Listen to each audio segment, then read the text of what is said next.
The first time I heard my boyfriend use his work voice on a Sunday, I was standing 3 feet away from him, holding 2 coffees and pretending not to listen. His back was to me, one hand braced on the kitchen counter, head lowered like the call was serious. Calm, clipped, professional. "No, I can't keep doing this if we're not being careful," he said. Then a pause. "I know what you said. I'm handling it."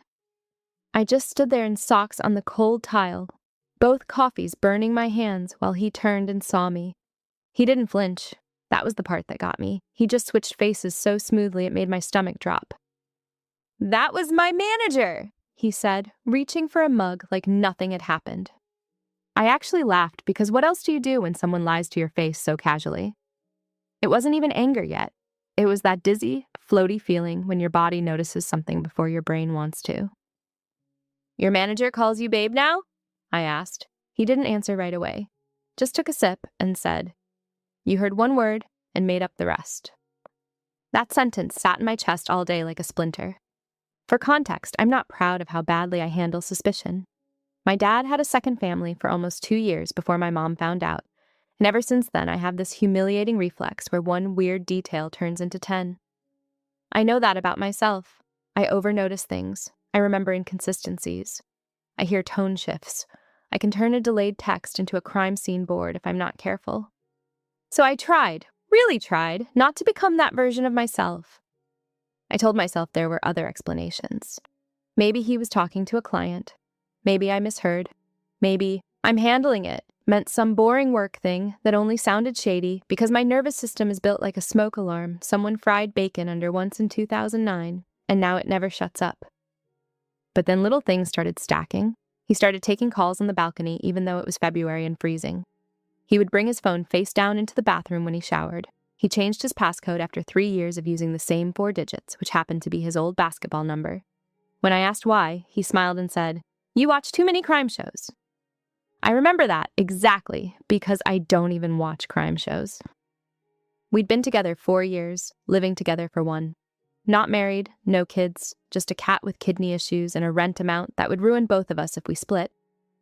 We weren't one of those couples who went through each other's phones or shared locations or did performative trust. We had routines, Thursday grocery run, Sunday laundry, the dumb little life things that make you think you know someone. Then one Tuesday, while I was looking for a charger in his backpack, I found a receipt for a pharmacy on the other side of town. Not weird by itself. What was weird was what he bought. Emergency contraception, bottle of water, gum. Time-stamped 11:48 p.m. on a Friday night. He told me he was at Ethan's place that Friday watching a game. I know that because I had been home with cramps and he kissed my forehead before leaving and said, "Text me if you need anything. I won't drink." I stared at the receipt for so long, my eyes stopped focusing. There are obvious explanations, right? He could have bought it for a friend, a sister, Ethan's hookup, anyone. But who buys Plan B and gum at midnight and then never mentions it? I put it back exactly where I found it and spent the next hour rage cleaning the apartment. I scrubbed the stove grates with a toothbrush. I washed bedding that wasn't dirty. He came home cheerful, carrying takeout, and I hated him for being cheerful. "You okay?" he asked. "Yeah," I said. "Just cleaning." He looked relieved. That also bothered me. I didn't confront him that night. I wish I could say it was because I was mature and wanted facts, but really it was because I was scared he'd tell me something I couldn't unknow. As long as I didn't ask, there was still a version of reality where I was being dramatic. 3 days later, I did something I'm still not sure I can defend. He left his laptop open on the dining table while he ran downstairs to help our neighbor jump her car. He and I both used each other's laptops sometimes for streaming or online shopping, so this wasn't some locked vault situation. His Messages app was open. I saw a thread pinned at the top with no name, just a gray heart emoji. That detail makes me sound insane, but I remember it so clearly because it felt intentional. Not Sarah or Maya or some male friend's dumb nickname.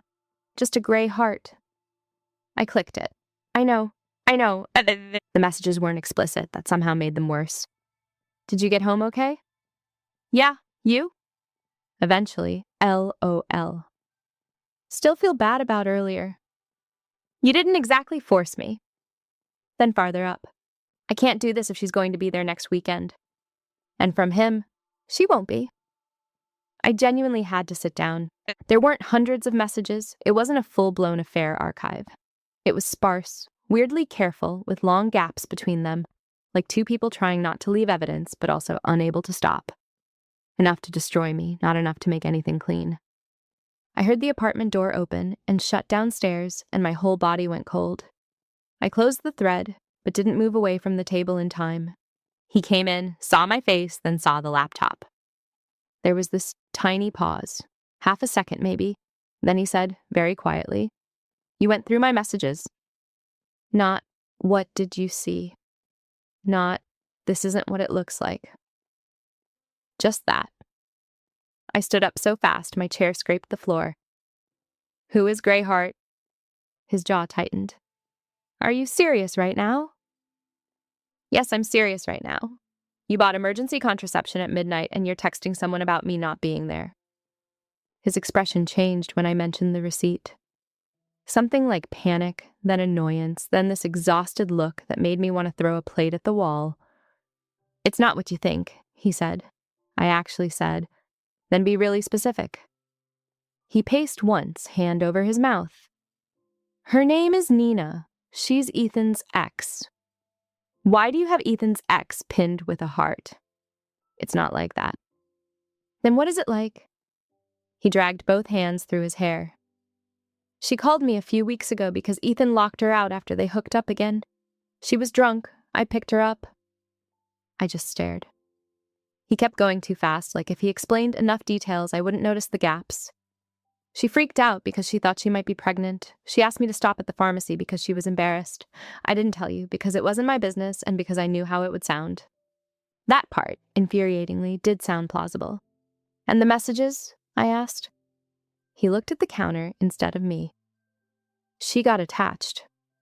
My skin went hot. Attached. I was trying to shut it down. "You told her I wouldn't be there next weekend." His face flushed. "Because she asked if Ethan and some people were coming to the cabin, and I knew if you were there, she wouldn't."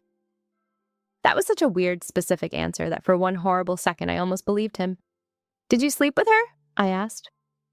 "No." "Did she kiss you?" A pause. "Did she kiss you?" "She tried to," he said.